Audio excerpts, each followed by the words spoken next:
Hello friends, good morning to all of you. Friends, previous lecture में हमने subsidiary books का concept learn किया था। I hope you remember. और friends, मैंने ये भी बोला था कि रेक्टिफिकेशन ऑफ एरर्स के ऑलमोस्ट हर एक क्वेश्चन में आपको सब्सिडरी बुक का पॉइंट कहीं ना कहीं मिलेगा। तो फ्रेंड्स, अगर आप चाहते हो कि रेक्टिफिकेशन ऑफ एरर्स के हर एक क्वेश्चन को आप आसानी से सॉल्व कर सको, तो उसके लिए फ्रेंड्स आपको सब्सिडरी बुक का कॉन्सेप्ट पहले अच्छे से समझना पड़ेगा। I hope you are able to understand. तो friends, I request to all of you कि अगर आप में से किसी स्टूडेंट को ऐसा लग रहा हो कि अभी भी सब्सिडरी बुक्स को मैंने अच्छे से लर्न नहीं किया, अभी भी उसका रिकॉर्डिंग सिस्टम मैंने अच्छे से नहीं समझा, तो प्लीज वीडियो लेक्चर एक और बार अच्छे से देख लीजिए। पहले सब्सिडरी बुक का कॉन्सेप्ट क्लियर कीजिए और उसके बाद में ही फ्रेंड्स आप आगे बढ़िए। I hope you are able to understand. आइए फ्रेंड्स, इसी के साथ आज के इस लेक्चर को हम आगे बढ़ाते हैं और रेक्टिफिकेशन ऑफ एरर्स में आज हम एक नई चीज पढ़ेंगे। फ्रेंड्स, एरर्स की अगर मैं बात करूं, आप मुझे बताइए सिंपली कि एरर्स का पता हमें कब चल सकता है। अगर मैं आपसे पूछूं कि एरर्स का पता हमें कब चल सकता है, तो स्टूडेंट्स यहां पर अलग अलग लेवल का कुछ सोचेंगे, बट मैं आपसे ये बोलना चाहूंगा फ्रेंड्स कि इसमें सोचने की जरूरत है ही नहीं। Your answer should be errors can be detected any time, यानी एरर्स का पता कभी भी चल सकता है। There is no fix time. क्या मैं ऐसा बोल सकता हूं कि एरर्स मुझे 15 दिन बाद अपने आप पता चल जाएगी, या तो 20 डेज के बाद एरर का पता मुझे अपने आप चल जाएगा, या तो 1 मंथ के पीरियड के बाद मुझे अपने आप पता चल जाएगा? No sir, there is no such fix time. I hope you are able to understand. तो एक्चुअली स्पीकिंग, एरर्स का पता हमें कभी भी चल सकता है। Errors can be detected at any time, there is no fix time limit. But friends, in our syllabus, in our chapter we can say errors can be detected means errors का पता, errors can be detected at any of the following stages. There are 3 stages. Before preparation of trial balance, यानी trial balance prepare करने से पहले हमें errors का पता चल सकता है। Second stage, errors can be detected after preparing trial balance but before preparation of final accounts, यानी एरर्स का पता हमें ट्रायल बैलेंस बनाने के बाद या तो फाइनल अकाउंट बनाने से पहले भी चल सकता है। एंड थर्ड स्टेज फ्रेंड्स, जहां पर बोला जाता है कि errors can be detected after preparation of final accounts, वार्षिक हिसाबो बनावी दीधा पछी, ऐसा मैं गुजराती में बोल सकता हूं। तो इस तरीके से फ्रेंड्स, यहां पर आप इस चैप्टर में ऐसे याद रखोगे कि errors can be detected in following 3 stages. Before preparation of trial balance, यानी ट्रायल बैलेंस बनाने से पहले। Second stage, after preparation of trial balance but before preparation of final accounts. And third stage, after preparing final accounts. तो इसी चीज को friends मैं यहां पर नोट डाउन करवाऊंगा, बट उससे पहले हम अकाउंटिंग प्रोसेस शॉर्ट में लिख दें। आप भी मेरे साथ साथ नोट डाउन करते रहिए फ्रेंड्स। ये सिर्फ आपके नॉलेज के लिए मैं फिर से लिख रहा हूं, ये सब हम जानते ही हैं। अकाउंटिंग प्रोसेस, चलिए मुझे आप लोग लिखवाइए अकाउंटिंग प्रोसेस टोटल कितने स्टेजेस में डिवाइड हुआ है। तो sir, accounting process total 4 stages में डिवाइड हुआ है, जिसमें फर्स्ट स्टेज होता है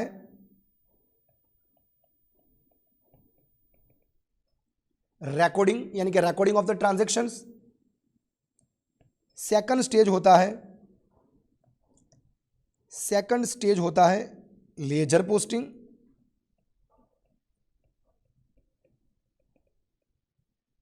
थर्ड स्टेज होता है preparation of trial balance. And fourth stage होता है प्रिपरेशन ऑफ फाइनल अकाउंट्स, यानी कि trading, profit and loss and balance sheet. इस तरीके से अकाउंटिंग प्रोसेस टोटल 4 स्टेजेस में डिवाइड हुआ है, बटा हुआ है। अब फ्रेंड्स, एरर्स का पता हमें कब चल सकता है, तो टोटल मैंने आपको बताया 3 स्टेजेस। एक्चुअली स्पीकिंग तो एरर्स का पता कभी भी चल सकता है, क्योंकि कोई फिक्स टाइम लिमिट है ही नहीं। बट यहां पर हमें क्या सिखाया जा रहा है कि एरर्स का पता 3 स्टेजेस में चल सकता है।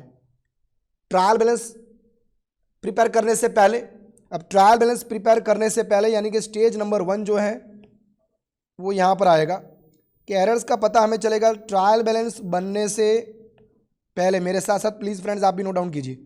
ट्रायल बैलेंस बनने से पहले यानी कि या तो रिकॉर्डिंग के वक्त या तो लेजर पोस्टिंग के वक्त हमें एरर्स का पता चल जाएगा। तो सर, एरर्स का पता हमें रिकॉर्डिंग के वक्त या तो लेजर पोस्टिंग के वक्त चलेगा, तो हम कब रेक्टिफाई करेंगे?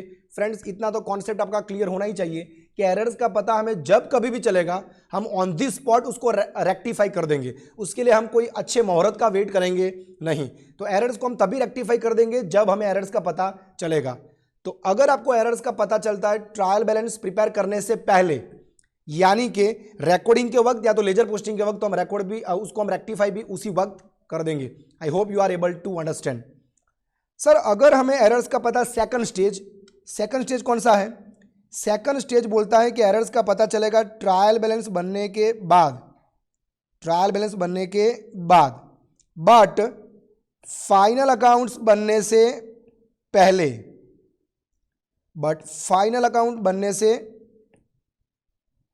पहले, यस सर, अगर हमें एरर्स का पता चलेगा ट्रायल बैलेंस बनने के बाद बट फाइनल अकाउंट्स बनने से पहले, तो हम रेक्टिफाई भी उसी वक्त कर देंगे। I hope the picture is very much clear. And third stage जहां पर हमें एरर्स का पता चलेगा नेक्स्ट अकाउंटिंग पीरियड में। Definitely friends, final account prepare हो जाने के बाद पता चलने का मतलब क्या? तो फाइनल अकाउंट्स प्रिपेयर हो जाने के बाद इसका मतलब हमें पता चलेगा नेक्स्ट अकाउंटिंग ईयर में। तो सर हमें एरर्स का पता अगर नेक्स्ट अकाउंटिंग ईयर में चलता है, नेक्स्ट अकाउंटिंग पीरियड में चलता है, तो हम रेक्टिफाई कब करेंगे? Definitely friends, next accounting period में। I hope the picture is very much clear. तो third stage and last stage which is saying कि errors will be detected after preparation of final accounts. तो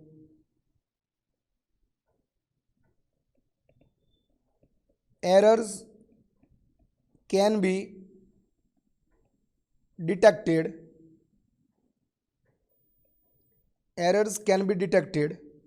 एक काम करता हूं मैं इसको कॉमनली लिख देता हूं।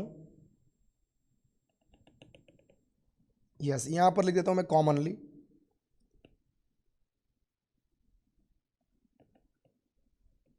एरर्स कैन बी डिटेक्ट करना मतलब ढूंढना। एरर्स को हम कब डिटेक्ट कर सकते हैं, एरर्स का पता हमें कब चल सकता है? तो तीन स्टेजेस जो हमने डिस्कस किए उसके मुताबिक एरर्स का पता एक तो हमें चल सकता है ट्रायल बैलेंस बनने से पहले। आई hope the picture is very much clear. इसके लिए मैं यहाँ पर अलग एरो सेट कर दूं ताकि ये थोड़ा अलग दिखाई दे। ये रहा friends.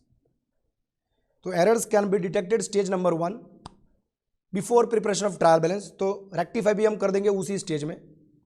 Second stage, errors can be detected after preparing trial balance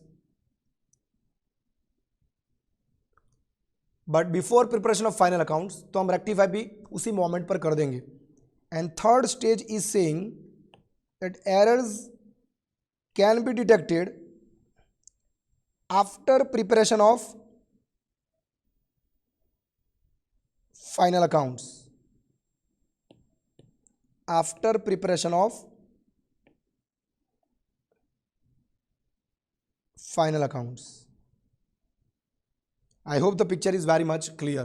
तो फाइनल अकाउंट्स प्रिपेयर करने के बाद यानी कि नेक्स्ट ईयर में, तो हम रेक्टिफाई भी कब करेंगे? नेक्स्ट ईयर में। ये पिक्चर फ्रेंड्स आप दिमाग में छाप दीजिए। अब इसी पर से मैं यहाँ पर कुछ एग्जाम्पल्स देखे, यहाँ पर आपको इन स्टेजेस के बारे में ज़्यादा क्लैरिटी देना चाहूँगा फ्रेंड्स, तो आप भी मेरे साथ साथ नोट डाउन करते रहिए।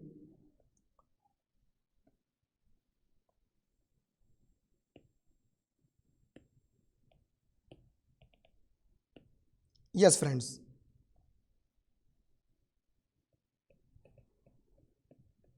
errors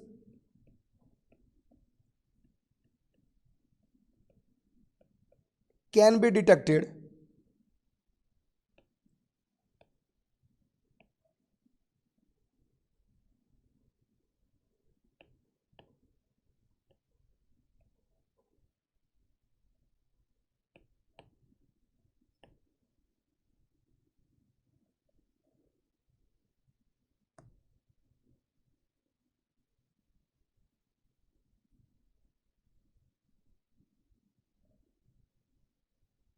yes friends, errors can be detected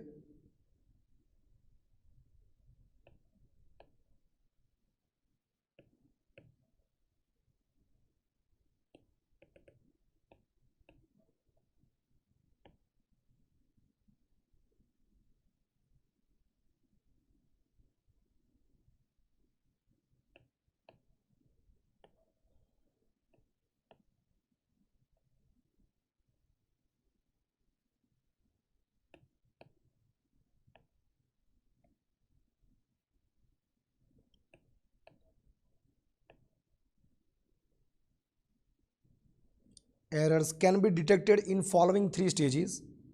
Stage number 1 we can say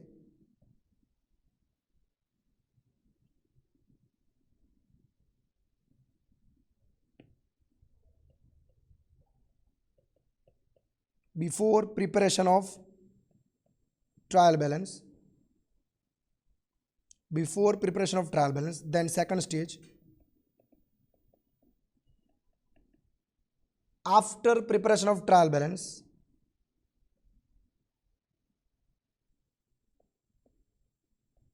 But before preparation of final accounts. And the last stage is after final accounts. After final accounts का मतलब होता है friends in the next accounting period. In the next accounting period. So errors can be detected in these following 3 stages, before trial balance, then after trial balance, and before final accounts, and the last stage is after final accounts, means in the next accounting period. अब friends यहाँ पर मैं क्या करूँगा, मैं यहाँ पर एक एक एरर आपके सामने रखता जाऊँगा और आपको सिंपली सोचना है और सोच के बताना है कि इन एरर को कैसे रेक्टिफाई किया जाए. बिल्कुल रट्टा मारना नहीं है, दिमाग बिल्कुल खुला रखेंगे फ्रेंड्स. अब यहाँ पर मैं कुछ एरर्स आपके सामने रखने जा रहा हूँ और उन एरर्स को आपको करना है रेक्टिफाई. यस, ये एरर्स मैं यहाँ पर लिखने जा रहा हूँ, आप भी साथ साथ नोट डाउन करते रहिए.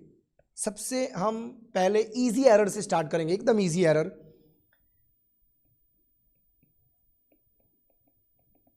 Cash received ₹500 from Aman is not recorded in the books of accounts. हमने अमन के पास से 500 रुपीज़ का कैश रिसीव किया है, which is not recorded in the books of accounts, जिसको हमने बुक्स में रिकॉर्ड किया ही नहीं है. अगर मुझसे पूछा जाए कि सर ये कौन से टाइप्स का एरर है, so this is I can say error of omission. It is not recorded in the books of accounts at all. So cash received from Aman is not recorded, तो record किया है ही नहीं. अब थोड़ा दिमाग लगाओ फ्रेंड्स, इस चैप्टर का एक सिंपल उसूल है, सबसे पहले सही एंट्री पहचानो कि क्या होना चाहिए, उसके बाद आपने क्या गलत किया वो पहचानो. सो 2 क्वेश्चन के आंसर आपको पता होने चाहिए friends. 2 question, what we need to do and what we have actually done. फिर से मैं रिपीट करूं, what we need to do यानी हमें एक्चुअली में क्या करना चाहिए था, means what should be our correct entry. I hope the picture is very much clear. And second question जो हमें अपने आप से पूछना होता है वो होता है what we have actually done, हमने एक्चुअली में क्या किया हुआ है. तो 2 प्रश्नों के उत्तर अपने आपको दे दीजिए. ये पूरा चैप्टर 2 प्रश्नों में ही फ्रेंड्स यहां पर निपट जाएगा. कौन से 2 question, what we need to do, हमें एक्चुअली में क्या करना चाहिए था, which should be our correct entry, हमारी सही एंट्री क्या होनी चाहिए थी. And second question, what we have actually done, हमने एक्चुअली में क्या किया हुआ है. I hope you are able to understand. तो यहां पर मैं पहला प्रश्न अपने आप से पूछूं कि what we need to do, यानी कि ये जो मैंने ट्रांजैक्शन आपके सामने रखा हुआ है, cash received ₹500 from Aman is not recorded, ये जो ट्रांजैक्शन मैंने रखा है उसको पढ़ने के बाद मैं आपसे पूछूं कि what we need to do, हमें क्या करना चाहिए. आप मुझे बताइए हमारी सही ट्रीटमेंट क्या होनी चाहिए. सर बहुत आसान है, कैश रिसीव किया है तो कैश आएगा, तो cash account debited ₹500 to Aman's account credited ₹500, ये एंट्री होनी चाहिए थी. I hope the picture is very much clear. तो फर्स्ट क्वेश्चन का आंसर हमें मिल चुका है, what we need to do, तो cash to Aman 500. Second question, what we have actually done, sir हमने एक्चुअली में कुछ किया ही नहीं है. It is not recorded at all in the books of accounts, यही तो हमारी गलती है कि हमने रिकॉर्ड ही नहीं किया. तो अब आप दिमाग लगाइए, अगर हमने रिकॉर्ड किया ही नहीं है तो कहना इसे इसको रेक्टिफाई करने के लिए, इस एरर को सुधारने के लिए मुझे रिकॉर्ड करना पड़ेगा. Yes sir, definitely you have to record, आपको रिकॉर्ड करना पड़ेगा. तो हमारी रेक्टिफिकेशन एंट्री क्या होगी, गुजराती में बोलते हैं भूल सुधारणा नोंध. हमारी रेक्टिफिकेशन एंट्री क्या होगी, मैं रेक्टिफिकेशन एंट्रीज यहां पर नीचे लिखूंगा, एरर्स ऊपर आपको देखने मिलेंगे और उनका रेक्टिफिकेशन एंट्रीज आपको नीचे देखने मिलेगा. तो यहां पर मैं लिख रहा हूं उनका रेक्टिफिकेशन एंट्रीज. मैं यहाँ पर हेडिंग दे दूँ ताकि आपको डाउट ना रहे।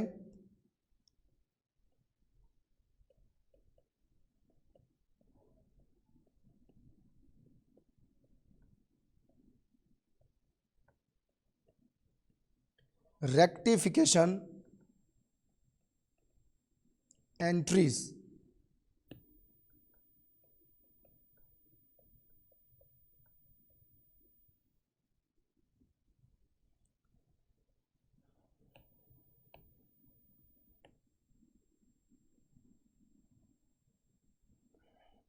एरर्स मैंने ऊपर लिखे हुए हैं, एरर्स मैं ऊपर लिखूंगा और उनका रेक्टिफिकेशन एंट्रीज आपको यहाँ पर नीचे देखने मिलेगा।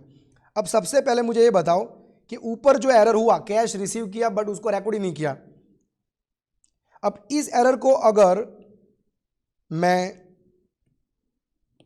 यहां पर डिटेक्ट कर लूं, कहां पर, फर्स्ट स्टेज में, यानी उस एरर का पता अगर मुझे फर्स्ट स्टेज में चल जाए, कौन सा first stage, trial balance prepare करने से पहले। तो अब आप मुझे बताइए कि अगर इस एरर का पता मुझे ट्रायल बैलेंस बनने से पहले चल जाता है तो मैं इसको कैसे रेक्टिफाई करूंगा। सर बहुत इजी है, यहां पर देखो, ट्रायल बैलेंस बनने से पहले ही मुझे पता चल गया कि सर रिकॉर्ड करना बाकी है, तो क्या ना इसे इमीडिएटली मैं क्या कर दूंगा, उसको रिकॉर्ड कर दूंगा। यस सर, और जैसे ही रिकॉर्ड कर दोगे ये एरर रेक्टिफाई हो जाएगा। I hope the picture is very much clear. तो मेरा फर्स्ट स्टेज में रेक्टिफिकेशन एंट्री रहेगा, फर्स्ट स्टेज में मेरा रेक्टिफिकेशन एंट्री रहेगा कैश अकाउंट डेबिटेड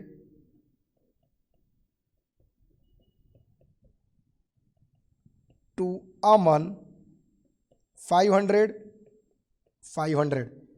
सर हमारी एरर रेक्टिफाई हो गई, यस 100% फ्रेंड्स।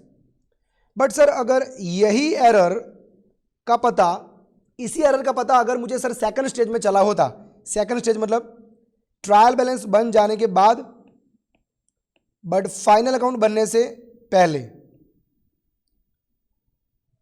यानी यहां पर सर सेम एरर बट उसका पता मुझे अगर सेकंड स्टेज में चला होता, यानी कि ट्रायल बैलेंस बन जाने के बाद और फाइनल अकाउंट बनने से पहले, तो सर मैं इसको कैसे सुधारता। बिल्कुल फ्रेंड्स, यहां पर आपको कोई टेंशन लेना नहीं होता है।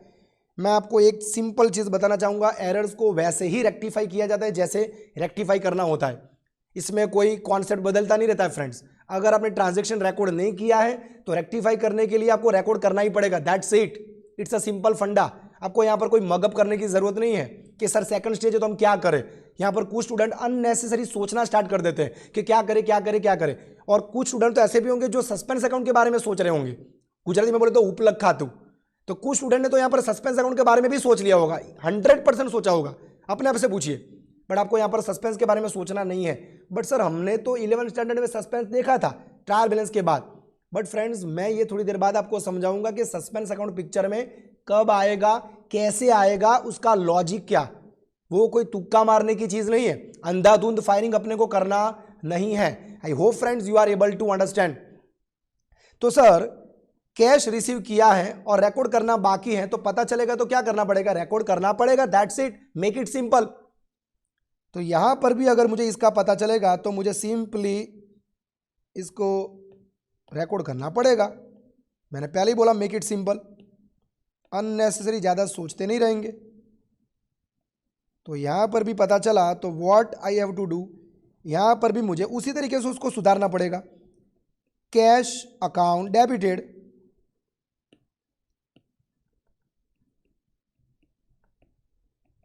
Cash account debited to Aman's account 500 in 500। I hope the picture is very much clear. But sir अगर इसी एरर का पता मान लीजिए नेक्स्ट ईयर में चलता, नेक्स्ट अकाउंटिंग पीरियड में फाइनल अकाउंट बन जाने के बाद, third stage friends, third stage, final account भी बन गया उसके बाद, बोले तो नेक्स्ट ईयर, बोलो इसका पता अगर नेक्स्ट ईयर चला होता तो क्या करते। सर कभी भी पता चले अगर रिकॉर्ड नहीं किया है तो सिंपली रिकॉर्ड करना पड़ेगा, that's it, make it simple. तो सर नेक्स्ट ईयर में भी पता चलता तो हमें उसको एज इट इज ऐसे ही रिकॉर्ड करना पड़ता। तो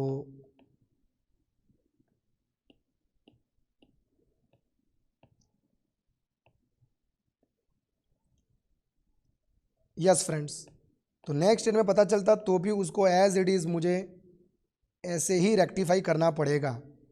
सो my rectification entry in the next year will also be cash account debited to Aman's account 500 and 500. I hope friends you are able to understand what we are doing. तो अब तीनों stages में देखो आपका rectification entry same ही रहेगा. ये कोई रट्टा मारने की चीज़ नहीं है फ्रेंड्स. एरर को रेक्टिफाई करने के लिए आप सबसे पहले ये पहचान लो कि सही ट्रीटमेंट क्या होनी चाहिए, और उसके बाद ये देखो कि आपने गलती क्या की. जो भी गलती उसको रेक्टिफाई कर दो, that's it. Second error friends मैं यहां पर रखूंगा. सेकंड एरर, इसी एरर को मैं थोड़ा मॉडिफाइड कर दूं, यानी एरर नंबर 1 जो है उसको मैं थोड़ा ट्विस्ट कर देता हूं, थोड़ा मॉडिफाइड कर देता हूं. Cash received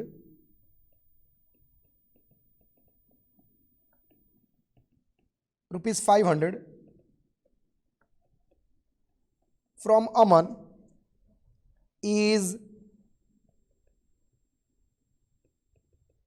not posted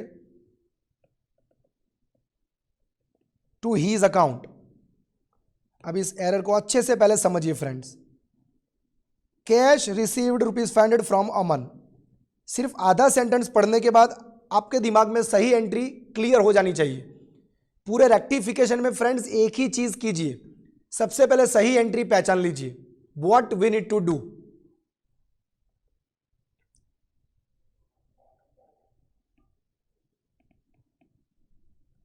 first of all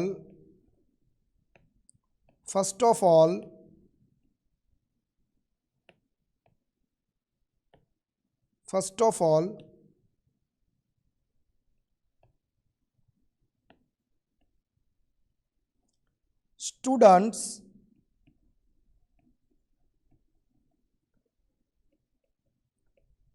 have to clear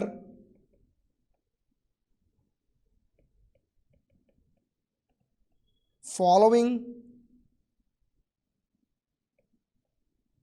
2 questions.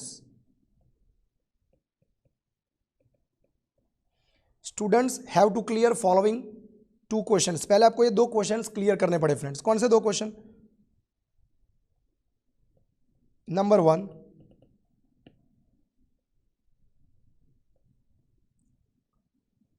What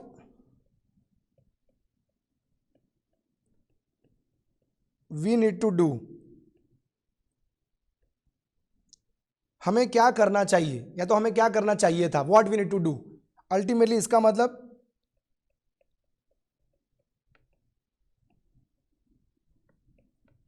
identify correct entry. And second question,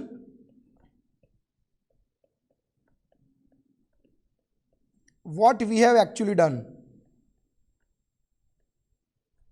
हमने क्या गलत कर दिया.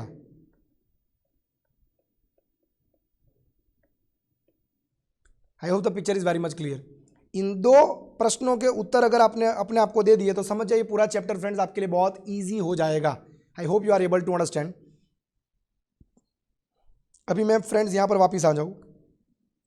कैश रिसीव्ड ₹500 फ्रॉम अमन, इसकी सही एंट्री होनी चाहिए कैश टू अमन 500. अब मैंने मिस्टेक क्या किया, आगे रीड कीजिए. It is not posted to his account, underline the word his account. His का मतलब अमन का अकाउंट, यानी अमन के अकाउंट में हमने पोस्टिंग किया नहीं है. आपको फ्रेंड्स मैं पूरे चैप्टर में एक ही चीज बताना चाहूंगा कि एरर को रीड कीजिए, उसको सही से इंटरप्रेट कीजिए. जितना बोला गया हो उतना ही समझेंगे. जरूरत से ज्यादा समझा तो भी प्रॉब्लम, और जरूरत से कम समझा तो भी प्रॉब्लम. यहां पर क्लियर वर्ड्स में लिखा हुआ है it is not posted to his account. अब हीज का मतलब क्या, तो अमन, यानी अमन के अकाउंट में पोस्टिंग हुआ नहीं है. It means you need to understand that problem is only and only in the ledger account of mister Aman. यानी प्रॉब्लम यहां पर सिर्फ और सिर्फ अमन के अकाउंट में ही है. सर क्या कैश अकाउंट डेबिट हो गया है? यस फ्रेंड्स, अब कुछ स्टूडेंट यहाँ पर ये सोचेंगे बट सर कैश के बारे में तो कुछ बोला ही नहीं है, आप कैसे बोल सकते हो? फ्रेंड्स मैं आपसे सिर्फ इतना बताना चाहता हूँ कि जिस लेजर में प्रॉब्लम है वो उन्होंने बोला हुआ है, तो जिसमें प्रॉब्लम नहीं है वो लोग नहीं बोलेंगे। इतना माइंडसेट आप क्लियर रखो। तो अगर अमन के लेजर में प्रॉब्लम है तो यहाँ पर क्लियरली लिखा हुआ है कि it is not posted to his account. I hope the picture is very much clear. तो क्लियरली जिसमें मिस्टेक है वो आपको बोला हुआ है, तो जिसमें मिस्टेक नहीं होगा उसके बारे में वो लोग नहीं बोलेंगे। ये पूरे चैप्टर में याद रखना friends. I hope you are able to understand. तो कैश में डेबिट हो चुका है ये आपको समझ जाना पड़ेगा, भले यहां पर लिखा ना हो। और ऐसा आप क्यों समझोगे? क्योंकि जिस लेजर में प्रॉब्लम है उसके बारे में लिखा हुआ है कि it is not posted to his account. I hope the picture is very much clear. तो सर प्रॉब्लम सिर्फ अमन के लेजर में है? यस सर, अमन के लेजर में सिर्फ क्रेडिट करना बाकी है? यस। अब आप अपने आप से पूछिए, सिर्फ अमन के लेजर में क्रेडिट करना बाकी हो तो उसको रेक्टिफाई करने के लिए, उसको सुधारने के लिए आप क्या करोगे? ज्यादा दिमाग मत दौड़ाओ, कुछ भी ज्यादा ना सोचो, सिर्फ बेसिक फंडा पहले क्लियर करो। सर अमन में क्रेडिट करना बाकी है तो कोई भी स्टेज हो अमन के लेजर में मुझे क्रेडिट करना पड़ेगा, तब जाकर मेरी गलती सुधरेगी। That's it. मैंने पहले भी बोला मेक इट सिंपल, पहले इसको टफ मत बनाओ, इसको ईजी बनाओ। I hope you are able to understand. तो फ्रेंड्स अब क्योंकि मुझे पता चल चुका है कि अमन के लेजर में सिर्फ क्रेडिट करना बाकी है, अगर इस एरर का पता मुझे पहले स्टेज में चले, पहला स्टेज यानी ट्रायल बैलेंस बनने से पहले, अभी तक ट्रायल बैलेंस बना है ही नहीं, तो थोड़ा दिमाग लगाओ। अगर अभी तक ट्रायल बैलेंस बना ही नहीं तो आप इसको कैसे रेक्टिफाई करोगे? सर बहुत आसान है, देखो यहां पर मैं आपको समझाऊं, यहां पर इस साइड में समझा दूं। ट्रायल बैलेंस अभी तक बना नहीं है, उसके पहले मुझे पता चल गया। क्या पता चला? ये मैं दो लेजर ओपन कर दूं आपके सामने, दो छोटे छोटे लेजर में ओपन कर दूं।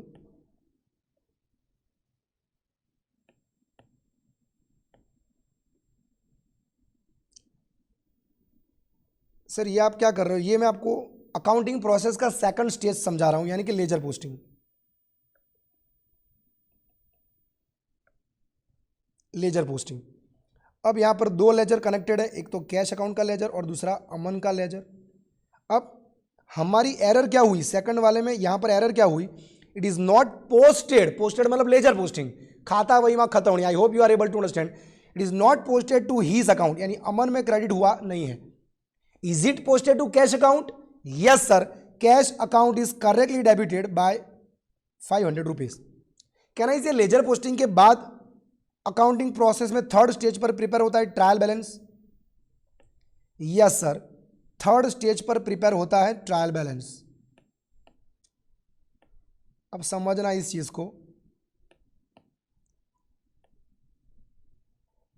ये अपना ट्रायल बैलेंस छोटा सा, debit balances and credit balances.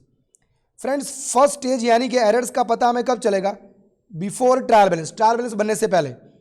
अब सोचो थोड़ा कि ट्रायल बैलेंस बनने से अगर पहले ही मुझे एरर का पता चल जाए कि भाई अमन के लेजर में क्रेडिट करना बाकी है, तो what you will do? Sir simply हम अमन का लेजर ओपन करके उसमें क्रेडिट करना बाकी है तो क्रेडिट कर देंगे। सर वो क्रेडिट करने के बाद एरर सुधर जाएगी? Of course yes. और उसके बाद जब आप अपना ट्रायल बैलेंस प्रिपेयर करोगे तो ट्रायल बैलेंस अपने आप टैली भी हो जाएगा, क्योंकि कैश अकाउंट का डेबिट बैलेंस तो आपने किया ही था और अमन में जो क्रेडिट करना बाकी था वो मैंने क्रेडिट कर दिया। और इसका पता भी मुझे कब चल गया? ट्रायल बैलेंस बनाने से पहले। तो मैं रेक्टिफाई भी कर दूंगा ट्रायल बैलेंस बनाने से पहले।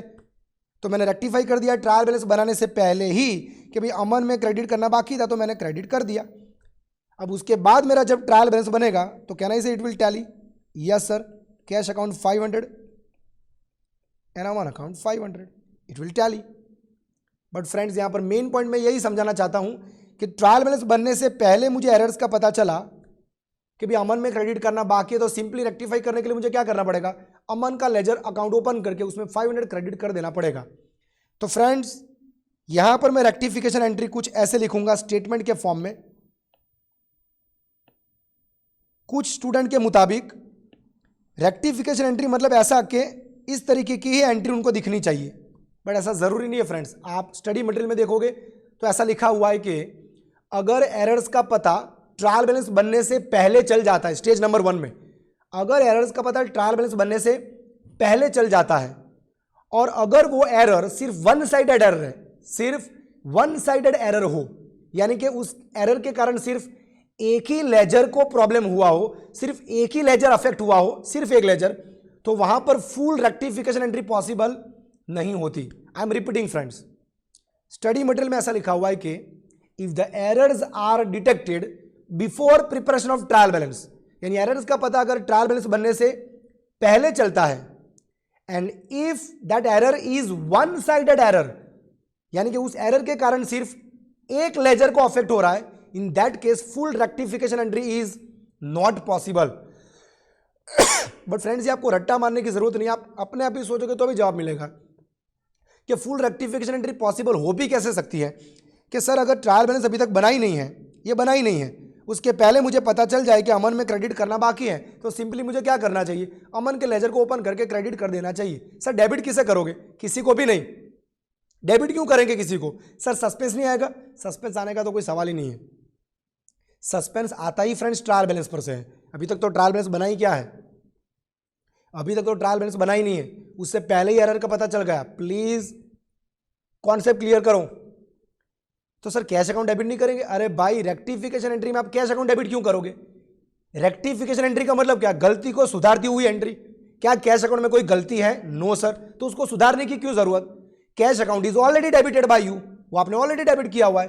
Problem is only and only in the ledger of Aman, कि अमन में क्रेडिट करना बाकी है, तो हमें अमन को क्रेडिट करना पड़ेगा, that's it. I hope the picture is very much clear friends. तो सर यहां पर मेरी रेक्टिफिकेशन एंट्री क्या होगी, हम सिर्फ फ्रेंड्स यहां पर स्टेटमेंट के फॉर्म में आंसर देंगे कि अमन्स अकाउंट इज क्रेडिटेड बाय ₹500, यानी अमन का अकाउंट 500 से हम कर देंगे क्रेडिट, ये मेरी गलती रेक्टिफाई हो गई। आई hope the picture is very much clear friends. Yes sir, अभी पिक्चर क्लियर है। अब सेकंड स्टेज, उसी एरर का पता मान लो सेकंड स्टेज में चलता, ट्रायल बैलेंस बनने के बाद बट फाइनल अकाउंट बनने से पहले, तो कैसे सुधार दे। सर स्टेज कोई भी हो, अमन में क्रेडिट करना बाकी है तो हमें क्रेडिट करना पड़ेगा, दैट्स इट। तो सर यहां पर भी अमन में तो क्रेडिट करना ही पड़ेगा, कॉन्सेप्ट मैंने पहले बोला क्लियर करो, अमन में तो क्रेडिट करना ही पड़ेगा। सर सवाल ये है डेबिट कुछ होगा, यस डेबिट होगा, क्या होगा, सस्पेंस अकाउंट। सर ये कैसे आया, कैश तो आएगा ही नहीं क्योंकि कैश में तो कोई प्रॉब्लम ही नहीं है, तो cash account will not be the part of rectification entry. Rectify किसे करोगे, एरर को, बट कैश में तो कोई एरर है ही नहीं, so cash account will not be the part of rectification entry. I hope the picture is very much clear. But sir ये सस्पेंस आया कैसे, ट्रायल बैलेंस बनाने से पहले पता चलेगा तो कैसे सुधारेंगे वो तो देख लिया, क्योंकि ट्रायल बैलेंस बना ही नहीं था तो सस्पेंस आने का कोई सवाल ही नहीं है। बट सर यहाँ पर पता चला ट्रायल बैलेंस बनने के बाद, नो डाउट ये बात सही है आपकी, बट फिर भी सस्पेंस आया कैसे, उसका लॉजिक हमें सर समझाओ। तो प्लीज़ फ्रेंड्स अभी लॉजिक के लिए यहाँ पर बने रहिए। अब यहाँ पर मैं फिर से समझाने जा रहा हूँ, ये लेजर पोस्टिंग तो आपको पता है, यस सर ये पता है, अब समझना मज़ा आने वाला है आपको। ये सब मैं फिर से लिखने जा रहा हूँ। देखो गलती क्या थी, सर कैश अकाउंट में परफेक्टली डेबिट हो चुका है, बट कैश अकाउंट में डेबिट तो हुआ बट अमन में कुछ क्रेडिट हुआ नहीं है। अब सेकंड स्टेज क्या बोलता है कि जहाँ पर गलती का पता हमें कब चलेगा, गलती का पता हमें चलेगा ट्रायल बैलेंस को भी प्रिपेयर कर लेने के बाद, ट्रायल बैलेंस को भी प्रिपेयर कर लेने के बाद, इसके नीचे। आई hope the picture is very much clear. तो अपने आप से एक सवाल पूछिए कि अगर गलती का पता मुझे ट्रायल बैलेंस बनने के बाद में पता चला होगा तो क्या यहां पर ट्रायल बैलेंस मेरा टैली हुआ होगा पहले, नो सर, वो कैसे टैली हुआ होगा। अगर आप ट्रायल बैलेंस को टैली करने जाओगे तो यहां पर कैश अकाउंट का डेबिट बैलेंस बोलेगा, बट अमन में तो क्योंकि आपने कुछ किया ही नहीं था, तो जब आप ट्रायल बैलेंस प्रिपेयर करने जाओगे it will show you a difference. बोलो डिफरेंस आएगा कि नहीं आएगा, यस सर डेफिनेटली डिफरेंस आएगा। बोलो कौन सी साइड पर डिफरेंस आएगा, सर डिफरेंस आएगा क्रेडिट साइड पर, कितने से 500। मैं आपसे एक सिंपल सवाल पूछना चाहूंगा कि जब कभी भी ट्रायल बैलेंस टैली नहीं होता और जब कभी भी उसमें डिफरेंस आता है तो क्या जरूरी है कि ऑन दी स्पॉट आपको डिफरेंस का रीजन पता चल जाए कि भाई डिफरेंस इस रीजन से आ रहा है। नो सर, हमें रीजन ऑन दी स्पॉट पता चल सकते नहीं है।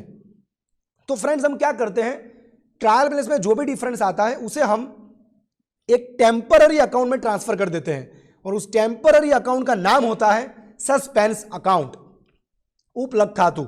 तो यहां पर जो डिफरेंस आया 500 से क्रेडिट साइड पर, तो क्रेडिट साइड पर जो डिफरेंस आया उसे फ्रेंड्स, ये जो डिफरेंस आया उसे हम ट्रांसफर कर देंगे सस्पेंस अकाउंट नाम के टेम्पररी लेजर में। I hope the picture is very much clear. Suspense account भी अपने आप में एक लेजर है, बट ये टेम्पररी लेजर है। सर ये सस्पेंस अकाउंट का लेजर पिक्चर में आया क्यों? क्योंकि ट्रायल बैलेंस मैंने प्रिपेयर किया तब डिफरेंस आया, बट डिफरेंस क्यों आ रहा है वो रीजन मुझे ऑन दी स्पॉट पता नहीं चल सकता है। अगर मुझे रीजन का पता ऑन दी स्पॉट ही चल जाता तो डेफिनेटली मैं एरर को भी उसी वक्त सुधार ही देता ना। Yes sir. तो फिलहाल मुझे डिफरेंस के पीछे का रीजन पता नहीं है और उस डिफरेंस को मैंने टेम्पररी अकाउंट में डाल दिया और उस टेम्पररी अकाउंट का नाम क्या है? Suspense account. I hope the picture is very much clear. चलो फिलहाल मैंने ट्रायल बैलेंस को टैली कर दिया 500 यानी जो भी डिफरेंस आया सस्पेंस में डाल के मैंने टैली कर दिया। I hope the picture is very much clear. अब ट्रायल बैलेंस बनने के बाद हमें एरर्स का पता चलने जा रहा है कि भाई हमारे ट्रायल बैलेंस में जो डिफरेंस था वो डिफरेंस होने के पीछे का रीजन था मिस्टर अमन का लेजर। अमन के लेजर में हमारी साइड से क्रेडिट होना बाकी था। तो सिंपली आप क्या करोगे उसके बाद? तो सर जैसे ही पता चलेगा कि अमन के लेजर में क्रेडिट करना बाकी था, हम अमन का लेजर ओपन करके उसमें क्रेडिट कर देंगे। Yes sir, yes sir. तो सर सस्पेंस डेबिट क्यों किया? फ्रेंड्स अगर आपने जो भी डिफरेंस आया था उसको सस्पेंस में डाला था तो मैंने पहले ही बोला कि suspense account is a temporary account. Yes sir. तो ये सस्पेंस अकाउंट का कौन सा बैलेंस था देख लीजिए, ये सस्पेंस अकाउंट का देख लो क्रेडिट बैलेंस था। अब इसको पिक्चर से रिमूव करने के लिए आपको क्या करना पड़ेगा? डेबिट करना पड़ेगा, तब जाकर ही वो पिक्चर में से रिमूव होगा। Yes sir. तो जैसे ही सस्पेंस अकाउंट को आप डेबिट कर दोगे, ये मैंने डेबिट कर दिया, now suspense will cancel. I hope the picture is very much clear. तो इस तरीके से मेरा रेक्टिफिकेशन एंट्री हो गया suspense to Aman 500। I hope the picture is very much clear. और इतना ज़्यादा ना सोचना हो, जिन स्टूडेंट्स को इतना ज़्यादा ना सोचना हो वो सिंपली क्या करें, रेक्टिफिकेशन एंट्री पास करो। और अगर रेक्टिफिकेशन एंट्री पास करने के वक्त आपको कोई खाली जगह दिखाई देती है, तो उसमें सस्पेंस अकाउंट को रख दो। बट ये जो मैंने बोला शॉर्टकट, वो आप कौन से स्टेजेस में अप्लाई करोगे? Stage number 2 and stage number 3। यानी एरर का पता अगर ट्रायल बैलेंस बनने के बाद एंड फाइनल अकाउंट बनने से पहले चलेगा तो, या तो थर्ड स्टेज यानी एरर का पता फाइनल अकाउंट बनने के बाद चलेगा तो, तब जाकर ये शॉर्टकट आप अप्लाई करोगे। कौन सा वाला शॉर्टकट? जब भी आप रेक्टिफिकेशन एंट्री पास करने जाओ, आपको जो भी खाली जगह दिखाई दे उसमें सस्पेंस डाल दो। I hope that shortcut is clear. तो कॉन्सेप्ट क्लियर करना हो, लॉजिक्स क्लियर करने हो तो इस तरीके से पूरा पिक्चर क्लियर करो, इस तरीके से कि भाई सस्पेंस अकाउंट पहले क्या था? क्रेडिट। अब रेक्टिफिकेशन में उसको पिक्चर से रिमूव करने के लिए हमें क्या करना पड़ेगा? डेबिट। तो सस्पेंस क्लोज हो गया। इस तरीके से कॉन्सेप्ट क्लियर करो और ज़्यादा दिमाग पर जोर ना डालना हो, लोड ना लेना हो, तो खाली जगह दिखाई दे तो सस्पेंस डाल दो। बट एप्लीकेबल कौन से स्टेज में होगा? Second stage and third stage, and not in first stage. I hope the picture is very much clear. Sir इसी एरर का पता अगर मुझे थर्ड स्टेज में चलता तो मैं कैसे रेक्टिफाई करता? फ्रेंड्स प्रोसेस वही का वही रहता कि अमन में क्रेडिट आपने किया नहीं था, आपने ट्रायल बैलेंस बनाया होगा, ट्रायल बैलेंस में डिफरेंस आया होगा, डिफरेंस को आपने सस्पेंस में डाला होगा। ये सस्पेंस का कौन सा बैलेंस होगा? Credit balance. अब ट्रायल बैलेंस के बाद मैंने क्या बनाया होगा? Final account. कहने से फाइनल अकाउंट में बैलेंस शीट भी आता है। यस सर, फाइनल अकाउंट में तो बैलेंस शीट भी आता है। अब ये मैंने बना दिया छोटा सा बैलेंस शीट, पाकू सर्वयू गुजराती में बोलते हैं, balance sheet liability side and asset side. अब ये सस्पेंस का कौन सा बैलेंस है? क्रेडिट बैलेंस है। अब फाइनल अकाउंट बनाने के वक्त भी मुझे एरर्स का पता नहीं था। अब मैं तीसरे स्टेज की बात कर रहा हूँ जहाँ पर एरर का पता मैं कब चल रहा है? एरर का पता चल रहा है फाइनल अकाउंट बनाने के भी बाद। तो कहने से जब मैंने प्रीवियस ईयर में फाइनल अकाउंट बनाए होंगे तब मुझे इस एरर का पता नहीं था। यस सर, तब आपको इस एरर का पता नहीं था। तो जब मैंने फाइनल अकाउंट बनाया होगा तो फाइनल अकाउंट में बैलेंस शीट भी आएगा। Yes sir. तो कहना से ये सस्पेंस का जो क्रेडिट बैलेंस है वो गया होगा बैलेंस शीट में liability side. Yes sir. Friends अगर सस्पेंस का डेबिट बैलेंस हो तो वो बैलेंस शीट में जाता है एसेट साइड, और सस्पेंस का क्रेडिट बैलेंस हो तो वो जाता है बैलेंस शीट में लायबिलिटी साइड। तो फिलहाल बैलेंस शीट में सस्पेंस अकाउंट 500 रुपये से खड़ा हुआ होगा। Yes sir. फाइनल अकाउंट भी बन गए उसके बाद हमें एरर का पता चल रहा है। अब उसके बाद मतलब कहना ही से अब आप आ जाओगे उसके भी बाद मतलब नेक्स्ट ईयर में।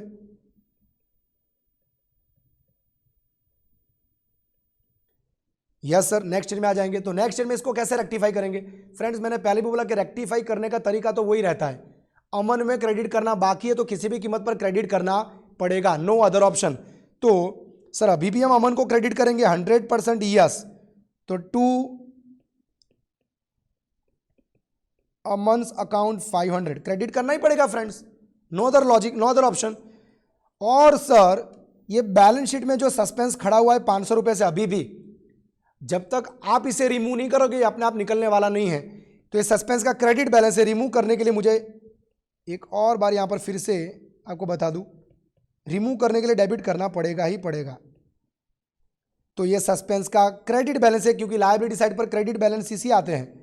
इसको रिमूव करने के लिए मैंने क्या कर दिया, debit. I hope the picture is very much clear. इसके बाद सस्पेंस क्या हो जाएगा, क्लोज। आई होप फ्रेंड्स यहां तक की सारी चीज़ें आपको समझ में आ गई हैं। एक काम कीजिए फ्रेंड्स, अब तक हमने जो भी डिस्कस किया उसको फटाफट रिवाइज कर दीजिए, और उसके बाद हम इसी कॉन्सेप्ट में, इसी स्टेजेस में कुछ और एरर्स भी डिस्कस करेंगे, और उसके बाद हम नेक्स्ट लेक्चर से स्टार्ट कर देंगे रेक्टिफिकेशन ऑफ एरर्स के क्लास वर्क को। I hope you are able to understand. First of all अब तक हमने जो डिस्कस किया फटाफट नोट डाउन कर लीजिए, अगर नोट डाउन करना बाकी हो तो, और जिन्होंने नोट डाउन कर लिया हो तो फटाफट प्लीज रिवीजन कंप्लीट कर दीजिए। Then we will discuss further errors and we will rectify those errors. Yes friends, अब हम थर्ड एरर डिस्कस कर ले यहाँ पर। फ्रेंड्स आज का लेक्चर बहुत इंपॉर्टेंट है, अगर ये कॉन्सेप्ट सारे आपने एज इट इज़ समझ लिए तो बहुत मज़ा आएगा आपको। रेक्टिफिकेशन ऑफ एरर्स के क्लास वर्क के क्वेश्चंस जब हम सॉल्व करने जाएंगे तब। अब मैं थर्ड एरर यहाँ पर ऐड करना चाहूँगा, एकदम इजी वाला error.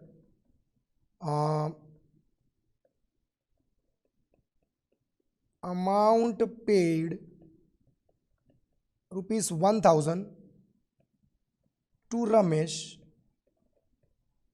amount paid ₹1000 to Ramesh is not posted to his account, is not posted to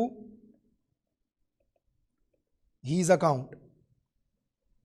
Amount paid ₹1000 to Ramesh is not posted to his account. अब यहां पर भी एरर को पहले क्लियरली समझ लीजिए। अमाउंट हमने 1000 रमेश को पे किया, what should be our correct entry, what we need to do, हमारी सही एंट्री होनी चाहिए Ramesh account debited to cash, yes और no, Ramesh account debited to cash 1000 ये एंट्री होनी चाहिए थी। क्या गलती हुई हमारी साइड से?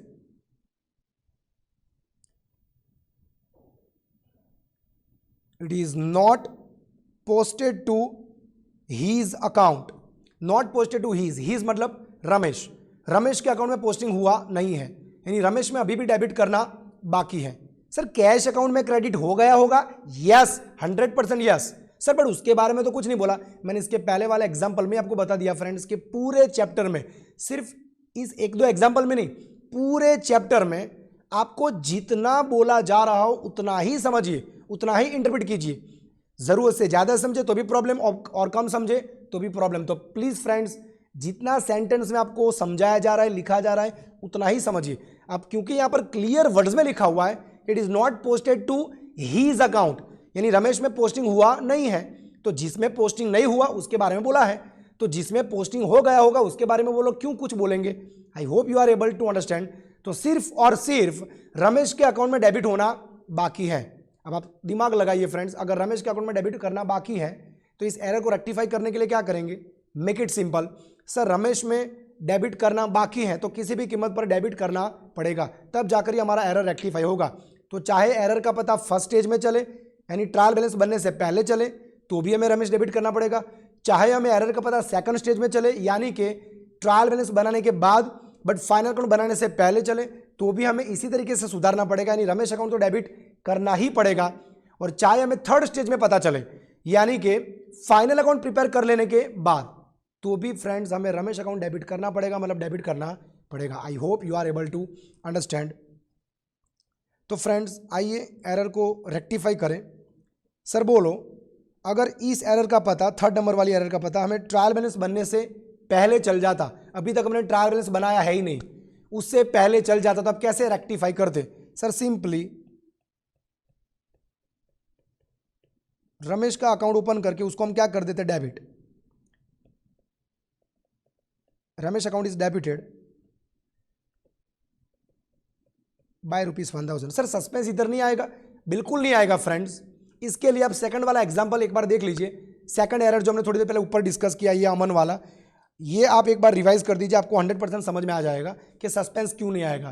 क्योंकि फिलहाल फ्रेंड्स ट्रायल बैलेंस बना ही कहाँ है? ट्रायल बैलेंस बनने से पहले ही एरर का पता चल रहा है।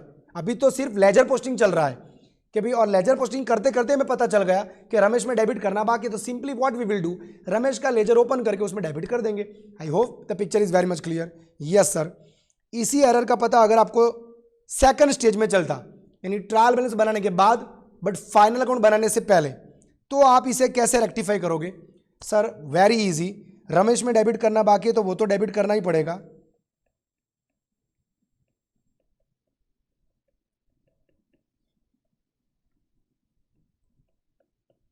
टू सस्पेंस अकाउंट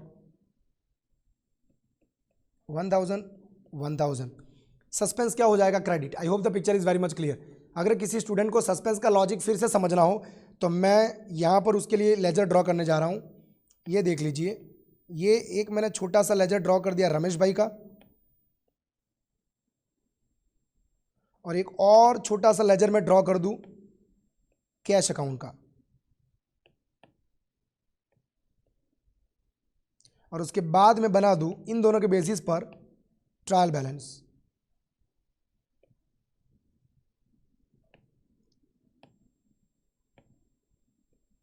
अब सेकंड स्टेज, यानी कि कहना इसे कि एरर्स का पता हमें कब चलेगा?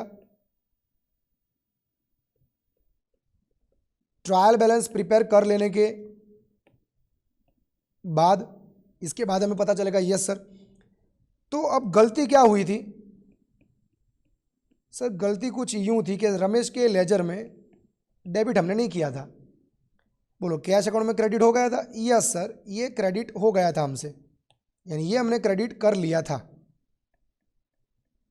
Now if you close your ledgers and if you put your ledgers balances in trial balance, then see the picture. Ramesh में तो डेबिट किया ही नहीं, तो यहां पर कुछ आएगा ही नहीं डेबिट में, और कैश अकाउंट में आपने क्रेडिट किया हुआ है, तो it will show you a credit balance of 1000। Yes और no? Yes sir. Now you tell me, will your trial balance tally? क्या आपका ट्रायल बैलेंस टैली होगा? No sir, not at all. Difference आएगा sir. बोलो कौन सी side पर difference आएगा? कहने से डेबिट साइड पर कितने से? 1000। क्या डिफरेंस आने के पीछे का रीजन आपको ऑन दी स्पॉट पता चल सकता है? No sir, not at all. तो इस डिफरेंस की अमाउंट को मैं टेम्पररी अकाउंट में डाल दूंगा, और उस टेम्पररी अकाउंट का नाम है सस्पेंस अकाउंट। बोलो सस्पेंस अकाउंट का कौन सा बैलेंस हो गया? Debit balance. I hope the picture is very much clear. ये डेबिट बैलेंस हो गया। अब जब कभी भी मुझे एरर का पता चलेगा ट्रायल बैलेंस बनने के बाद, यहां पर कहीं पर ट्रायल बैलेंस बनने के बाद मुझे एरर का पता चलने जा रहा है कि भाई सस्पेंस में जो हमने बैलेंस रखा था 1000 का, ट्रायल बैलेंस में जो डिफरेंस आया था, उस डिफरेंस के पीछे का रीजन मिस्टर रमेश में कुछ अमाउंट डेबिट करना बाकी है, 1000 डेबिट करना बाकी है। This is only the reason for which there was a difference in the trial balance. तो जैसे मुझे रीजन पता चल जाएगा, कहना इसे मैं उस एरर को रेक्टिफाई करने जाऊंगा। Yes sir. अब रेक्टिफाई करने के वक्त आप क्या करोगे? Suspense account was earlier debited, ये डेबिटेड है, उसको रेक्टिफाई करने के वक्त क्या कर दोगे? क्रेडिट। तब जाकर ही सस्पेंस पिक्चर में से क्लियर होगा। ये मैंने सस्पेंस को क्या कर दिया? क्रेडिट। तो जैसे क्रेडिट करोगे suspense will close. I hope the picture is very much clear. और रमेश में डेबिट करना बाकी था तो मैंने डेबिट कर दिया। I hope the picture is very much clear. उसी तरीके से फ्रेंड्स, अगर इसी एरर का पता हमें नेक्स्ट ईयर में चले, फाइनल अकाउंट भी बन जाने के बाद, अब फाइनल अकाउंट बन जाने के बाद यानी नेक्स्ट ईयर में पता चलेगा, तो कहना इसे एरर हो जाएगा प्रीवियस ईयर का, पिछले साल का। Yes sir. कहने से पिछले साल में हम इन्हीं रास्तों से गुजरे होंगे। इधर मैं लगा दूं previous year, PY previous year, पिछले साल में हम इसी रास्तों से गुजरे होंगे। Yes sir. रमेश में डेबिट करना बाकी रह गया होगा, कैश में क्रेडिट कर दिया था। पिछले साल आपने ट्रायल बैलेंस बनाया होगा, डिफरेंस आया होगा, डिफरेंस को आपने सस्पेंस में रखा होगा। उसके बाद आपने पिछले साल बनाया होगा फाइनल अकाउंट्स, यस और नो। फाइनल अकाउंट्स में कहने से बैलेंस शीट भी आता है, यस सर बैलेंस शीट भी आता है। कहना इसे सस्पेंस का बैलेंस शीट में भी खड़ा होगा, क्योंकि अभी हम थर्ड स्टेज की बात कर रहे हैं जहां पर पता चलेगा फाइनल अकाउंट भी बन जाने के बाद। तो जब आपने फाइनल अकाउंट्स बनाया होगा तो उसमें बैलेंस शीट में कहना इसे सस्पेंस का डेबिट बैलेंस मतलब असेट साइड पर खड़ा होगा। ये 1000 रुपीज है, यस सर। अब जब तक आप इस सस्पेंस को पिक्चर से नहीं निकालोगे वे अपने आप निकलने वाला नहीं है। अब मुझे फाइनल अकाउंट भी बनाने के बाद, थर्ड स्टेज की बात कर रहा हूं, फाइनल अकाउंट भी बनाने के बाद यानी कि नेक्स्ट ईयर में इस एरर का पता चलेगा। प्रीवियस ईयर तो खत्म हो गया, अब नेक्स्ट ईयर में अगर मुझे इस एरर का पता चले तो आप लोग ही मुझे बताइए कि उसको कैसे रेक्टिफाई करना चाहिए।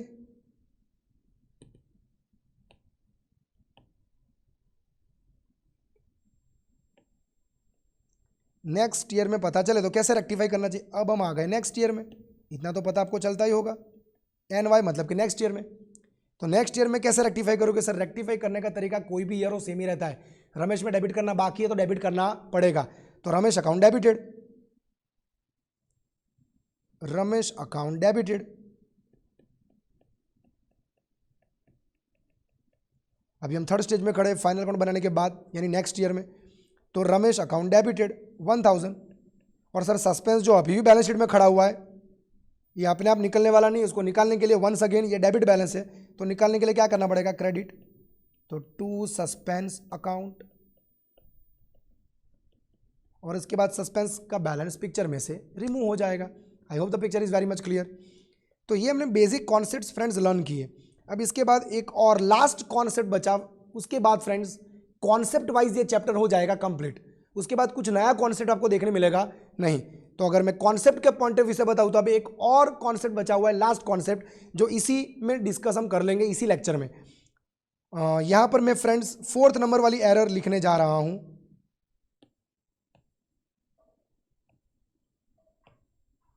ये तो मैं इसको बॉक्स में रख देता हूं कि स्टूडेंट को क्या याद रखना है। स्टूडेंट को 2 प्रश्नों के जवाब अपने आप देने होते हैं कि what we need to do यानी कि correct entry, and what we have done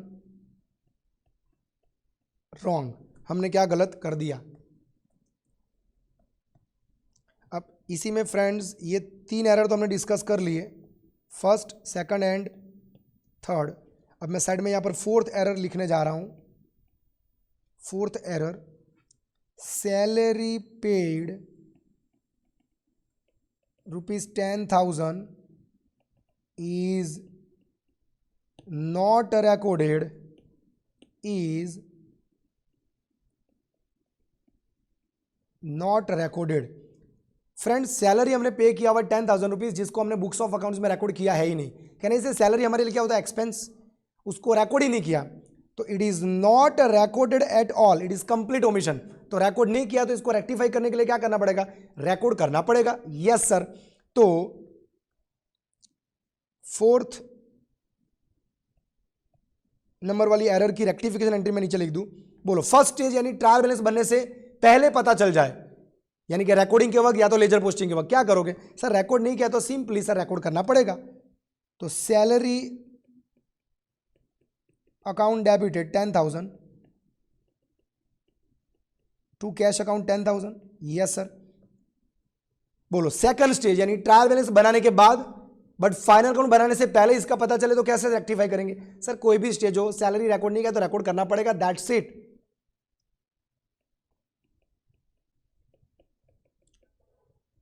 अब कुछ स्टूडेंट्स यहां पर सोच रहे होंगे कि सर यहां पर सस्पेंस क्यों नहीं आया? ये सस्पेंस में कुछ स्टूडेंट को कुछ ज्यादा ही प्रॉब्लम्स होते हैं। फ्रेंड्स मैंने पहले बोला कॉन्सेप्ट क्लियर करो। अब कॉन्सेप्ट यहां पर क्या है तो मैं आपको समझा दूं। मैं आपसे एक सिंपल सवाल पूछूं, ये सैलरी जो मैंने रिकॉर्ड नहीं किया, तो सैलरी रिकॉर्ड ना करने के कारण क्या आपके ट्रायल बैलेंस के ऊपर कोई आंच आई होगी? क्या आपका ट्रायल बैलेंस टैली हो गया होगा? सर हमारा ट्रायल बैलेंस तो टैली हो ही गया होगा। कैसे? तो सर सैलरी रिकॉर्ड ही नहीं किया, मतलब ना तो मैंने सैलरी अकाउंट में डेबिट किया 10,000, ना तो मैंने कैश अकाउंट में क्रेडिट किया 10,000। सैलरी मैंने डेबिट भी नहीं किया और कैश अकाउंट मैंने क्रेडिट भी नहीं किया, तो 10,000 डेबिट भी नहीं, 10,000 क्रेडिट भी नहीं, definitely my trial balance will tally. तो ट्रायल बैलेंस टैली हो गया होगा तो उसमें डिफरेंस आया होगा। सर डिफरेंस आया ही नहीं होगा। अब डिफरेंस आया ही नहीं होगा तो क्या वहाँ पर सस्पेंस आपने रखा होगा? सर सस्पेंस मैंने रखा ही नहीं होगा। अब सस्पेंस रखा ही नहीं होगा तो उसको रिमूव करने की जरूरत है। अब रखा ही नहीं तो रिमूव क्यों करें? जब सस्पेंस का जन्म ही नहीं हुआ तो मृत्यु क्यों हो? आई hope the picture is very much clear. Suspense का जन्म कहाँ पर होगा? ट्रायल बैलेंस में। और सस्पेंस अकाउंट की मृत्यु कब होगी? उसको रेक्टिफाई करेंगे तब। अब जन्म हुआ ही नहीं है तो क्या मृत्यु के वक्त सस्पेंस आएगा? सर डेफिनेटली नहीं आएगा। आई hope the picture is very much clear. ये होता है कॉन्सेप्ट फ्रेंड्स। और अगर जो बच्चे कॉन्सेप्ट में थोड़ा डिफिकल्ट फील करते हो वो शॉर्टकट भी याद रख सकते हैं फ्रेंड्स। कौन सा शॉर्टकट? मैंने थोड़ी देर पहले आपको बोला था कि second stage and third stage में आप क्या करो, जब कभी भी खाली जगह दिखाई दे तो सस्पेंस रख दो। क्या यहां पर कोई खाली जगह दिखाई दे रही है? सर नहीं दिखाई दे रही है। सैलरी पूरा रिकॉर्ड करना बाकी तो रिकॉर्ड करना पड़ेगा, सैलरी टू कैश। अब इसमें कोई खाली जगह है ही नहीं। खाली जगह दिखाई दे तो सस्पेंस का यूज करो, ये है शॉर्टकट। तो दोनों तरीके से फ्रेंड्स क्लियर करो, लॉजिक भी क्लियर करो और शॉर्टकट भी याद रखो। शॉर्टकट आपको एग्जाम में हेल्प करेगा। I hope you are able to understand. और इसी एरर का पता फ्रेंड्स मुझे लास्ट स्टेज में चले। ये कौन सा स्टेज है? Before trial balance. ये कौन सा है? सेकंड स्टेज यानी कि after trial balance but before final accounts. Third stage यानी कि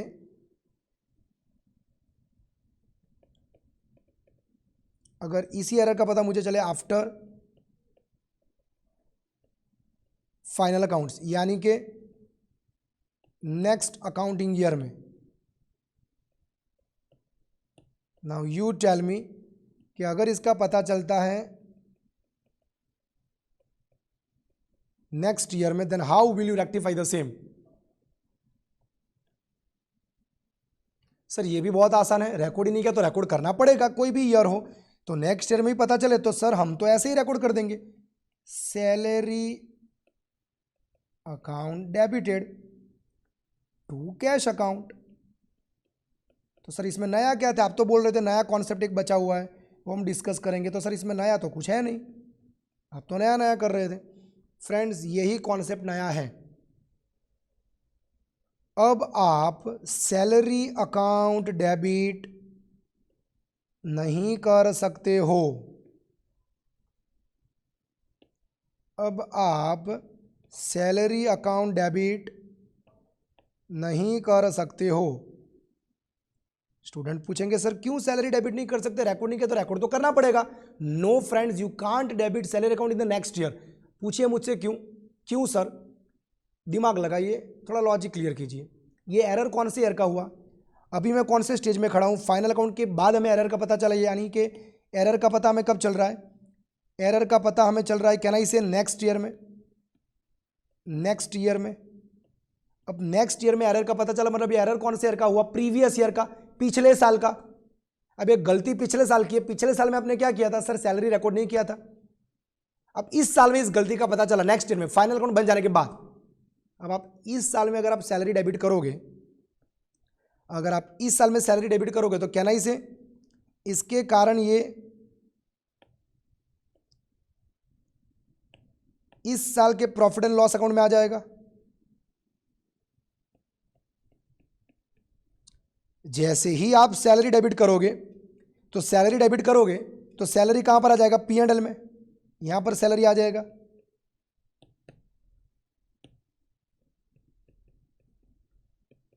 आएगा कि नहीं आएगा? यस सर, यहां पर आ जाएगा। अब ये सब आप कब सुधार रहे हो? नेक्स्ट ईयर में। यानी गलती कौन से साल की है? प्रीवियस ईयर की। हमें तो पता चल रहा है फाइनल अकाउंट बन जाने के बाद, नेक्स्ट ईयर में पता चल रहा है। अब मैं आपसे एक सिंपल सवाल पूछूं, क्या ये सैलरी एक्सपेंस करंट ईयर का है? क्या ये सैलरी एक्सपेंस इस साल का है? नो सर, ये सैलरी एक्सपेंस इस साल का है ही नहीं।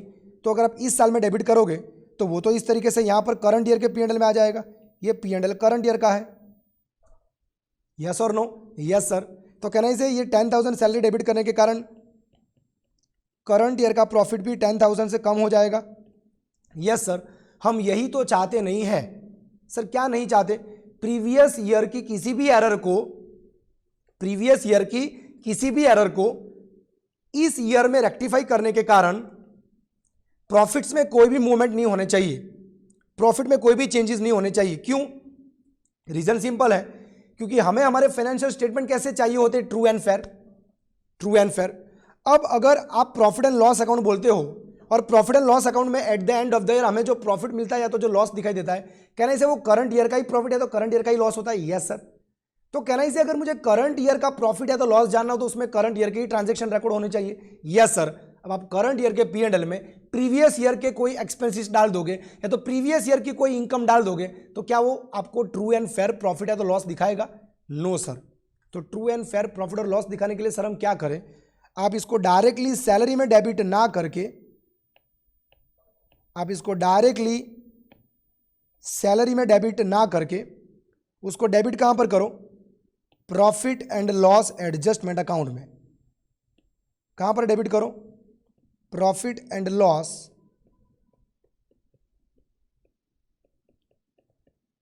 Adjustment account. सर अब ये profit and loss adjustment account क्या है, I want to tell you friends, profit and loss adjustment account is just like,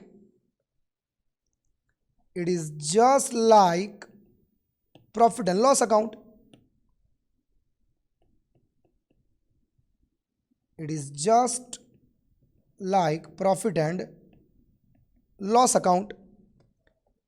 तो सर ये प्रॉफिट एंड लॉस अकाउंट जैसा ही है तो इसको हमने सेपरेटली क्यों बनाया फ्रेंड, सेपरेटली इसलिए बनाया क्योंकि प्रीवियस ईयर की एरर्स को रेक्टिफाई करने के कारण करंट ईयर में जो भी प्रॉफिट्स में चेंजेस होंगे, या तो प्रॉफिट प्लस होगा या तो माइनस, वो आपको अलग जगह पर दिखाई देगा, वो करंट ईयर के प्रॉफिट को अफेक्ट करेगा नहीं।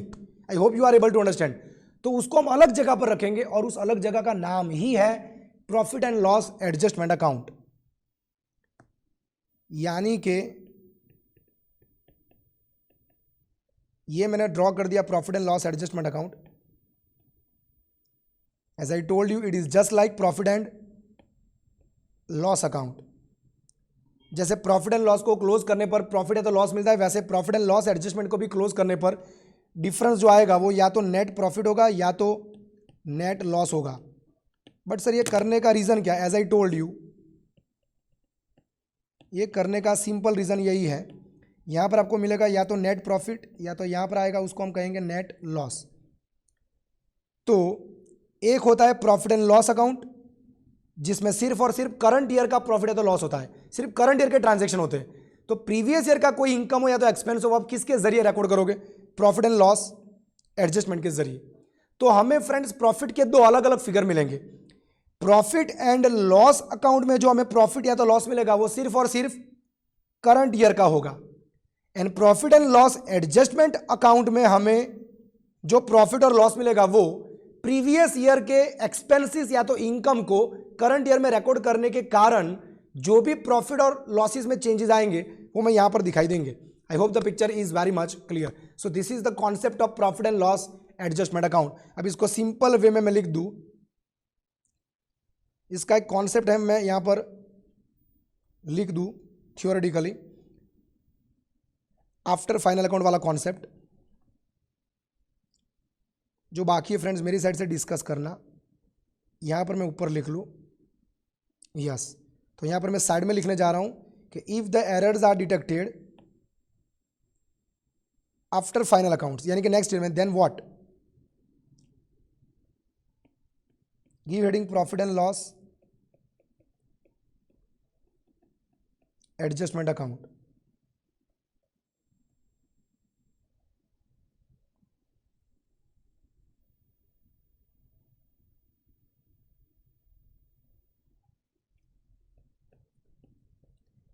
if we rectify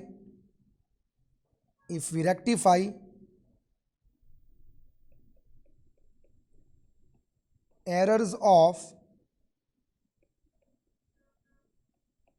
previous period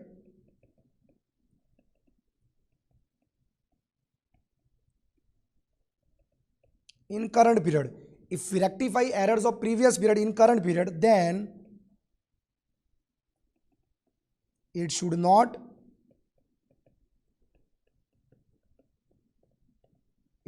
affect current period's profit. It should not affect current period's profit. So all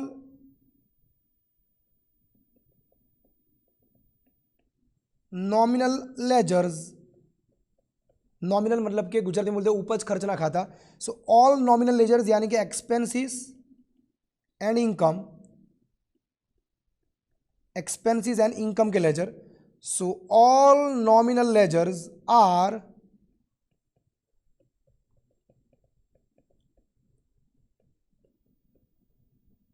rectified through, all nominal ledgers are rectified through profit and loss adjustment account. It is just like profit and loss account. तो जैसे कि salary debit करना बाकी था तो next year में salary debit कर सकते नहीं है, क्योंकि उसके कारण नेक्स्ट ईयर का सैलरी का एक्सपेंस बढ़ जाएगा। वो नेक्स्ट ईयर का सैलरी का एक्सपेंस है ही नहीं, तो मैं सैलरी में क्यों जोड़ूं? तो सैलरी डेबिट ना करके आप डेबिट क्या करोगे? Profit and loss adjustment. I hope the picture is very much clear. दूसरा एग्जांपल ले ले, मान लीजिए रेंट रिकॉर्ड करना बाकी रह गया, रेंट एक्सपेंस आपने भाड़ा पे किया, रिकॉर्ड करना बाकी रह गया। अब मान लीजिए पता चला नेक्स्ट ईयर में, तो क्या नेक्स्ट ईयर में मैं रेंट अकाउंट डेबिट कर सकता हूं? नो, रेंट अकाउंट डेबिट ना करके आप क्या डेबिट करोगे? Profit and loss adjustment account. तो फ्रेंड्स, इनकम और एक्सपेंस के रिलेटेड जितने भी लेजर्स होंगे उनको हम एक ही कॉमन लेजर के जरिए रेक्टिफाई करेंगे, और उस कॉमन लेजर का नाम है profit and loss adjustment account. I hope the picture is very much clear. इसको और सिंपल भी बना सकते हो, इनकम और एक्सपेंसेस के लेजर्स, इनकम और एक्सपेंसेस के लेजर्स आपको ज़्यादातर कहाँ पर दिखाई देते हैं? तो इनकम्स एंड एक्सपेंसेस के लेजर ज़्यादातर हमें एक ही जगह पर दिखाई देते हैं, trading account and profit and loss account.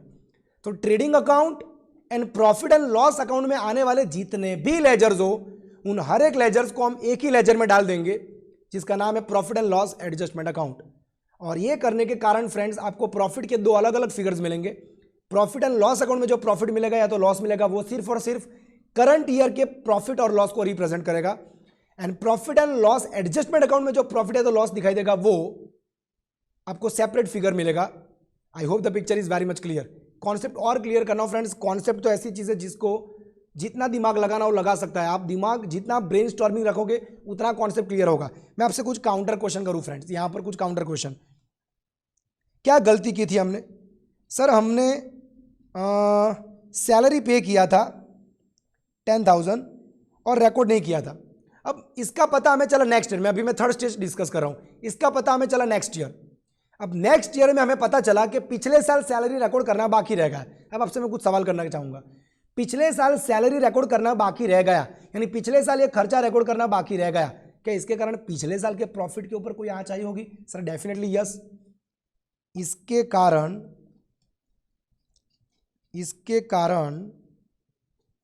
मैं यहां पर नीचे डिस्कस करूं फ्रेंड्स, क्योंकि मैंने आंसर यहां पर नीचे लिखा हुआ है।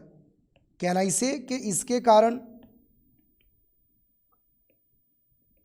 प्रीवियस ईयर का जो प्रॉफिट होगा, previous years profit,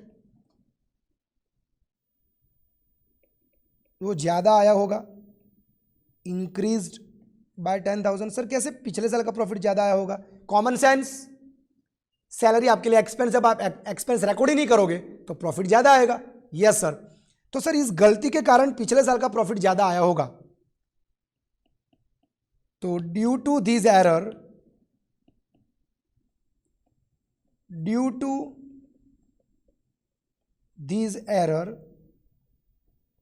previous years profit increase by 10,000। Yes और नो? Yes sir. तो can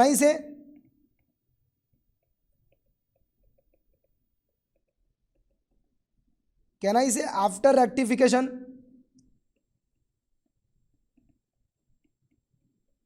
profit should decrease by 10,000। अगर इस गलती के कारण प्रॉफिट बढ़ा था तो उसी गलती को सुधार के प्रॉफिट कम करना चाहिए कि नहीं करना चाहिए? यस सर, कम करना चाहिए। अब प्रॉफिट कम करना चाहिए करंट ईयर का, यस और नो? Yes sir.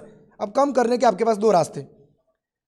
ये तो प्रॉफिट एंड लॉस का एडजस्टमेंट का कॉन्सेप्ट अभी हमने समझा। उसके पहले आप क्या करते थे? सैलरी डेबिट करते थे। सैलरी डेबिट करते तो वो करंट ईयर के प्रॉफिट एंड लॉस में चला जाता, लाइक दिस। उसके कारण प्रॉफिट कम हो ही जाता। यस सर, प्रॉफिट तो कम हो ही जाता। बट क्या आपको करंट ईयर के प्रॉफिट को टच करने की ज़रूरत है? नो सर, मैं करंट ईयर का प्रॉफिट क्यों कम करूँ? ये करंट ईयर का सैलरी एक्सपेंस है ही नहीं। अब आपको प्रॉफिट तो कम करना ही पड़ेगा, क्योंकि गलती के कारण प्रॉफिट बढ़ा था, तो उसी गलती को सुधार के मुझे प्रॉफिट कम करना पड़ेगा। अब प्रॉफिट कम करने के लिए मैं क्या करूँ? सैलरी तो डेबिट नहीं कर सकता हूँ, क्योंकि सैलरी डेबिट करूँगा तो करंट ईयर का प्रॉफिट कम हो जाएगा, जो हम चाहते नहीं हैं। तो सर प्रॉफिट कम करें कैसे? प्रॉफिट एंड लॉस एडजस्टमेंट में डेबिट कर दीजिए। लेजर पोस्टिंग करना सबको आता है? यस सर, लेजर पोस्टिंग करना आता है। प्रॉफिट एंड लॉस एडजस्टमेंट आपने डेबिट किया, तो प्रॉफिट एंड लॉस एडजस्टमेंट के डेबिट साइड पर लेजर पोस्टिंग कीजिए। कैन आई से टू कैश 10,000। अब जैसे प्रॉफिट एंड लॉस क्लोज करो तो वैसे इसको क्लोज करो। 10,000 डेबिट है, क्रेडिट कुछ है ही नहीं, तो कहने से यहाँ पर नेट लॉस आएगा 10,000। ये लॉस आने का मतलब क्या? मेरा प्रॉफिट कम हो गया। आई hope the picture is very much clear. But उसकी इफेक्ट आपको अलग जगह पर दिखाई देगी, और उस अलग जगह का नाम ही क्या है? Profit and loss adjustment account. I hope friends the picture is very much clear. और शॉर्टकट फ्रेंड्स इतना याद रखिए कि पिछले साल के एरर्स को जब कभी भी हम नेक्स्ट ईयर में रेक्टिफाई करने जाए, तो ऐसे जितने भी लेजर्स के जो इनकम और एक्सपेंस के साथ जुड़े हुए हैं, जिसको हम नॉमिनल लेजर्स बोलते हैं, वो हमें एक ही कॉमन लेजर के जरिए सुधार देने हैं, प्रॉफिट एंड लॉस एडजस्टमेंट। दूसरी तरीके से याद रखना हो तो इनकम और एक्सपेंस के लेजर कहाँ पर होते हैं? ट्रेडिंग और पीएनएल अकाउंट में। तो ट्रेडिंग और पीएनएल अकाउंट में आने वाले जितने भी लेजर हो इनकम और एक्सपेंसेस के, उनको हम एक ही लेजर के जरिए सुधार देंगे, profit and loss adjustment account. I hope the picture is very much clear. तो इसी के साथ फ्रेंड्स यहाँ पर ये वाला कॉन्सेप्ट भी हुआ कंप्लीट, और इसका आंसर मैं नीचे लिखा हुआ ये रहा, profit and loss adjustment account debited to cash. Sir cash account तो एज इट इज रहेगा ना? यस, कैश क्रेडिट करने के कारण प्रॉफिट में कोई चेंजेस होता नहीं है, तो हम उसको एज इट इज रहेंगे। प्रॉफिट एंड लॉस एडजस्टमेंट कब आएगा? जब प्रॉफिट में चेंजेस हो तब। आई hope the picture is very much clear. तो इसी के साथ फ्रेंड्स सारे कॉन्सेप्ट्स यहाँ पर कंप्लीट हो चुके हैं। नेक्स्ट लेक्चर में आने से पहले सारे कॉन्सेप्ट अच्छे से लर्न करके आने हैं, तब जाकर ही नेक्स्ट लेक्चर में हम मज़े से पढ़ पाएंगे। आई hope the picture is very much clear. तो इसी के साथ फ्रेंड्स आज का ये लेक्चर हमारा कंप्लीट होता है। आई होप आज के इस लेक्चर में आपको हर एक चीज़ समझ में आ गई होगी। तो फ्रेंड्स लेक्चर कंप्लीट होने के बाद टाइम निकाल के हर एक चीज़ एक बार रिवाइज कर दीजिए। प्रॉफिट एंड लॉस एडजस्टमेंट का कॉन्सेप्ट बहुत इंटरेस्टिंग है जो आज हमने लर्न किया। सस्पेंस अकाउंट का भी कॉन्सेप्ट हमने लर्न किया, और एरर्स को कैसे रेक्टिफाई करते हैं 3 स्टेजेस में पता चलता है। ट्रायल बैलेंस बनने से पहले, ट्रायल बैलेंस बनने के बाद, बट फाइनल अकाउंट बनने से पहले, और फाइनल अकाउंट बनने के बाद। ये 3 स्टेजेस हमने कैसे लर्न किए, ये सब चीज़ें फ्रेंड्स आज हमने देख ली है। तो सारी चीज़ें एक बार टाइम निकाल के आज रिवाइज कर दीजिए। We will see you in the next lecture friends. Till then bye bye, take care, have a nice time, see you friends, bye.